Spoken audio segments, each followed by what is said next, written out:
जाने अनजाने हम जीवन में ऐसे बहुत सारे कर्म करते हैं जिनका हमें पता ही नहीं होता। तो ऐसे कर्मों के बीच में किए गए गलत कर्म जिनका हमें आभास ही नहीं है, जिनके बारे में हमें पता ही नहीं है, तो क्या उनकी सजा भी हमें मिलती है? आइए इस प्रसंग से समझते हैं कि किस कर्म की सजा हमें मिलती है और किसका फल हमें किस प्रकार मिलता है। हरे कृष्ण दोस्तों, मैं हूं अनुज शर्मा। एक बार एक राजा था। उसकी आदत थी सब साधु संतों को, सब ब्राह्मणों को, सब जरूरतमंदों को, सबको भोज करवाना। बड़ी मदद करता था लोगों की, बड़े अच्छे हृदय का था। उसे आनंद आता था दूसरों की सेवा करने में। तो दूर दूर से साधु महात्मा संत आते थे उसके यहां भोज प्राप्त करने के लिए। एक दिन हुआ यूं, ऐसे ही साधु संतों का भोज था। खुले में भोज था।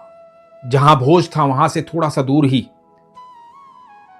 रसोइया बैठा हुआ था, हलवाई बैठे हुए थे और भोज की तैयारी चल रही थी। भोज बन रहा था। अचानक से हुआ यूं, आसमान में एक चील एक सांप को अपनी चोंच में पकड़ कर ले जा रहा था। वो सांप उस चील का भोज था। वो उसे पकड़ कर ले जा रहा था। इसी बीच सांप ने अपने आप को छुड़ाने की कोशिश की। कोशिश करने में उसने चील को डस लिया। तो चील ने चोंच से उसको और जोर से दबा दिया। इस आपाधापी में सांप के मुख से जहर टपका और वो जहर टपका रसोइये की उस कढ़ाई में जिसमें साधु संतों के लिए भोज तैयार हो रहा था।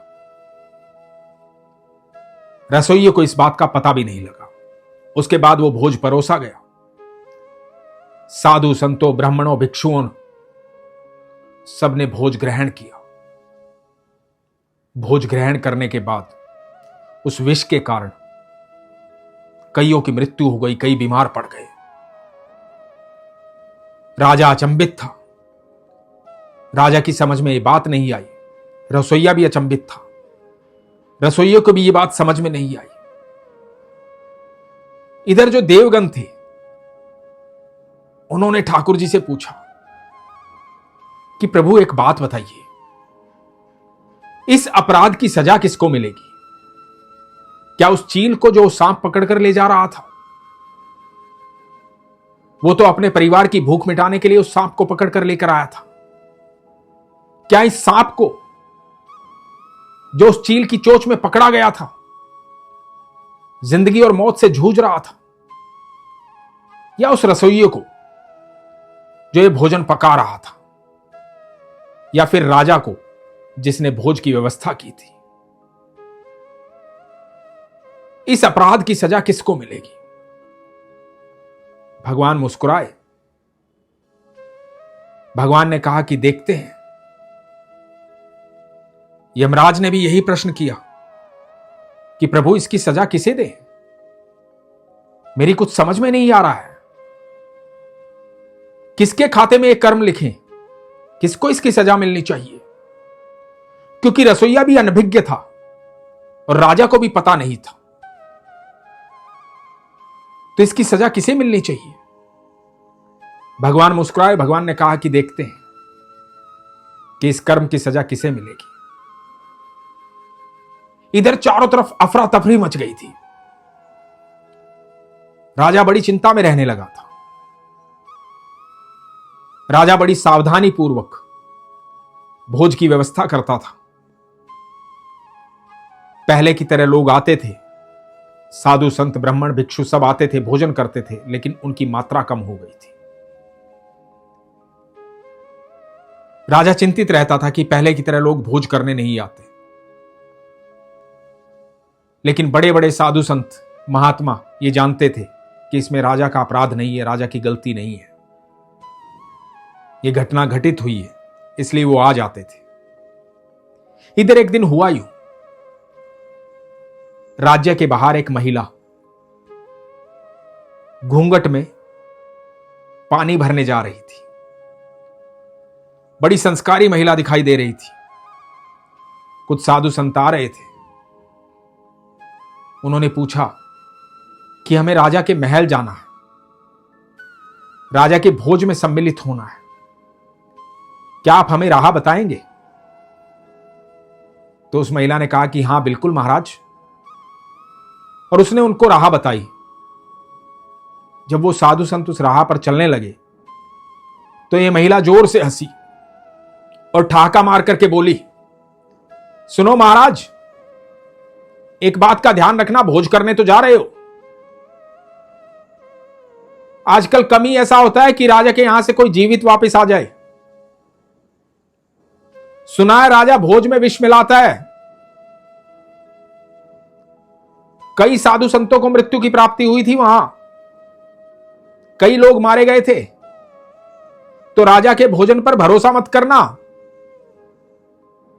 देख लेना जैसा आपको करना हो। सेवक नहीं है राजा, हत्यारा है, हत्यारा। और कह करके जोर जोर से हंसने लगी। बोली बाकी आपकी मर्जी है, जैसा आपको करना वैसा करो।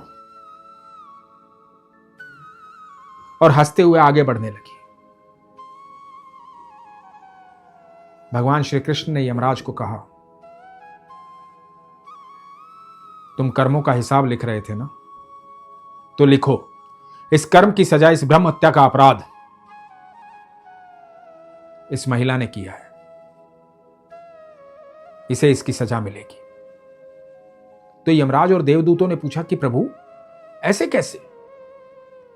यह महिला तो उस समय वहां थी भी नहीं। जिस समय भोज में विष मिला था, जब ब्राह्मणों ने भोजन प्राप्त किया था, तो यह महिला तो वहां थी भी नहीं। और ये किसी भी प्रकार से कर्म में भागीदार नहीं थी।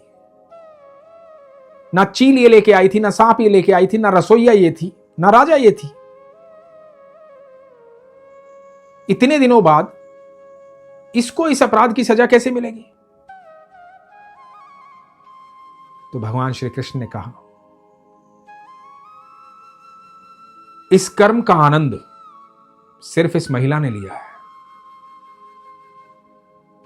इस कर्म के आनंद को इसने प्राप्त किया है, इस कर्म के रस को इसने प्राप्त किया है। ये जो कुछ भी घटित हुआ था,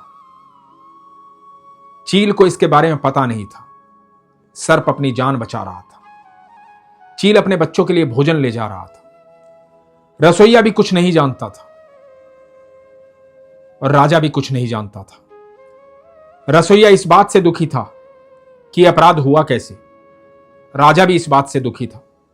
वो चैन से उस दिन के बाद सो नहीं पाया कि अपराध बना कैसे। तो इनमें से किसी ने अपराध नहीं किया था, किसी ने उस कर्म का आनंद नहीं लिया था, कोई इस बात से प्रसन्न नहीं था कि यह घटना घटित हुई है। कुछ ब्राह्मण मारे गए हैं, कुछ साधु संत बैकुंठ चले गए हैं, भोजन में विष था। किसी ने इस बात का मजाक नहीं उड़ाया, किसी ने इस बात का आनंद नहीं लिया। लेकिन यह महिला उस घटना का आज भी आनंद ले रही है,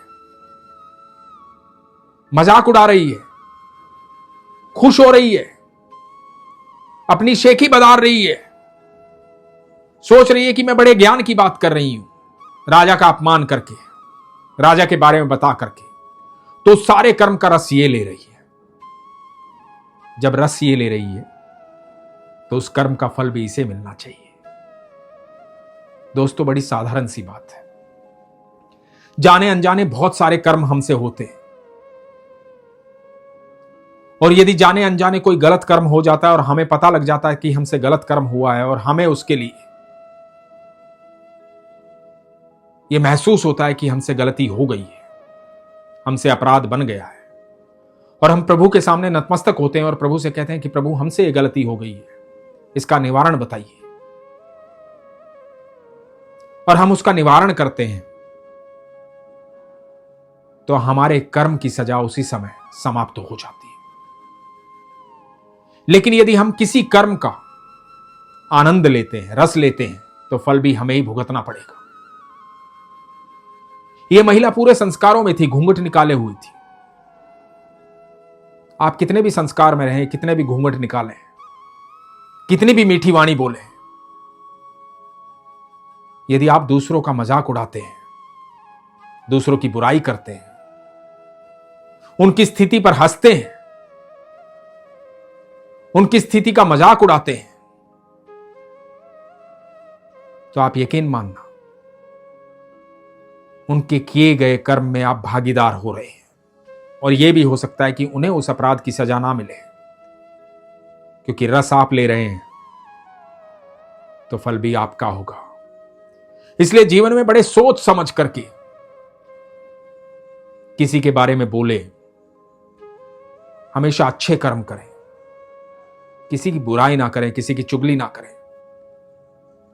संस्कारों में रहना, अपने आप को व्यवस्थित रखना है, समाज के लिए एक उदाहरण बनना है। आपके संस्कार आपके पहरावे से नहीं, आपकी मीठी वाणी से नहीं, आपके कर्मों से दिखाई देते हैं। इसलिए हमेशा ईश्वर पर विश्वास रखिए, ईश्वर के सानिध्य में रहिए। जब हम लगातार नाम जप करते हैं तो हमारे भीतर की ऊर्जा बदल जाती है। ऐसी ऊर्जा जन्म लेती है जो हमें गलत कर्म करने से बचाती है। हमसे कोई अपराध होता ही नहीं है, कोई गलत कर्म होता ही नहीं। इसलिए हमेशा नाम जाप में रहें, विश्वास में रहें। इसीलिए हमेशा कहता हूं, अपने विश्वास को मजबूत रखें, अपना ख्याल रखें। हरे कृष्ण।